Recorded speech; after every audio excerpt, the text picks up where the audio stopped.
Hello, this is Rhonda of thatgreenwoman.com, and we're going to do an audit of the Salem, Indiana website. Now, it is important to go ahead and, for transparency's sake, a county or a government website needs to be clear, transparent, and easy to look up the information that you need. Okay, and so we're just going to go ahead and do an audit. And right now, this is pretty awesome. It looks nice. It has notices on the front page. It has Board of Works or whatever, public meetings, and Facebook, Gateway, financial statements. That's good. Crime tip. I guess you can turn somebody in. You go, baby. So anyway, this is the home page, and there it's the same thing. All right, and so now what we're looking for is something a little bit more legal, right? Transparency means that it is easy to find the information you are looking for, especially the legal stuff. When boards meet, where they meet, how they meet, what they're responsible for, what are the minutes posted, right? And we're just going to go ahead and start off with the calendar, okay? So here's the City of Salem calendar, and they only have two boards, I guess, that are meeting on the calendar. Board of Public Works.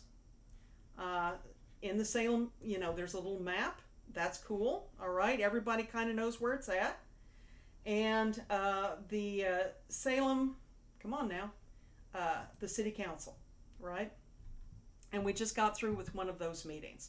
Now there is no. This is this current month, and they just had this meeting. We're right here on August 10th, so we're going to go back to July and see if there's any posting of minutes. And no, there are not. So to get a copy of the meeting minutes, you have to go ahead and request them. So that's actually a block. It's not easy to get information. It's not, you have to call up there, you have to email them, you have to just show up at their desk, which is inconvenient and kind of traumatizing for some of us, which I'm going to do that later today. All right, so you've got the government listed, animal control, closed Mondays hours, that's good. Mayor's office, you got a big picture of the mayor. You don't have, really a way to contact him underneath, what's the phone number, anyway, what you're up to and all that kind of stuff. But it's a great picture of Justin. I'm excited. That's awesome. Okay, so what I'm looking for, recently an ordinance went through the Salem Planning Committee, right? And I had been doing some information auditing, board auditing of the county, right? And I got the list of county boards or boards that the county attributes to or whatever, appoints to, from the auditor's office in Washington County, Salem, Indiana, the courthouse, right? Auditor's office is where in this county you ask for information from the county. It had on there certain board members, and it had a pretty good listing, but it was very outdated.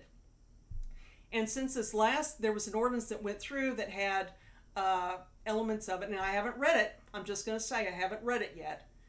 I'll go ahead and try to find a copy, and we'll see. But and it may be on here. But they passed this in theory in May, but they'd only had readings last month and this month. Well, they didn't have readings this month. They just said it was passed. There's been such a gut-wrenching, horrific, angry reaction. It kind of surprised me that it had been passed. All right. So,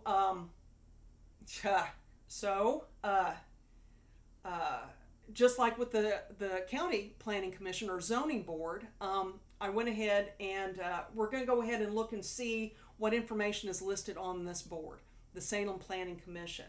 Now we're right here at the government. We've already been to the mayor's office, but I don't see board appointments, right? And I could go ahead and pretend that I don't know, but I did a recording before, and stumbled around and I'm like, I'm not really faking this, but I've been on this before, but it's under residence. So it's under residence, which it's not, it should be under government, but I mean, that's my own opinion. So we're going to go to the community board, right? So it has a listing of the city council, right? Has phone numbers, no real email addresses, which would be awesome, but I guess you just have to call them and talk to them. I pretty averse to that. I like to have a record of what I'm doing or what I'm saying, and maybe they should too, but there you go. Phone numbers for all the current members, right? The Board of Works, there's Justin, Danny, and Warren. I don't remember if I've met Warren or not. But here's the Salem Planning Commission, and this is where that ordinance came from, or should have legally come from, right? And so even though they aren't listed on the calendar, it does say the Salem Plan Commission meets on the fourth Monday at 7 p.m. except for December. All right. It's not on the calendar. It's not on the calendar, and as we just saw. So that's kind of a block. It's not illegal, but it's kind of a block to transparency. Does that make sense? Kind of in the wrong category. You have to kind of dig and look at everything and try to read everything. Okay, so on the county listing of this particular board, it has R or D, or what party affiliation they are, because this particular board, it has so much power. It has so much power. It can even tax. It can be a taxing entity.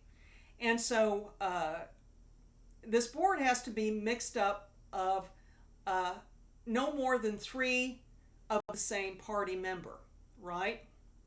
And so in Indiana, you can change parties by pulling, like if you're a Democrat, and what's happened here in this community, if you're like a Democrat and you pull a Republican ballot to vote in the primary as a Republican, then you are now a Republican.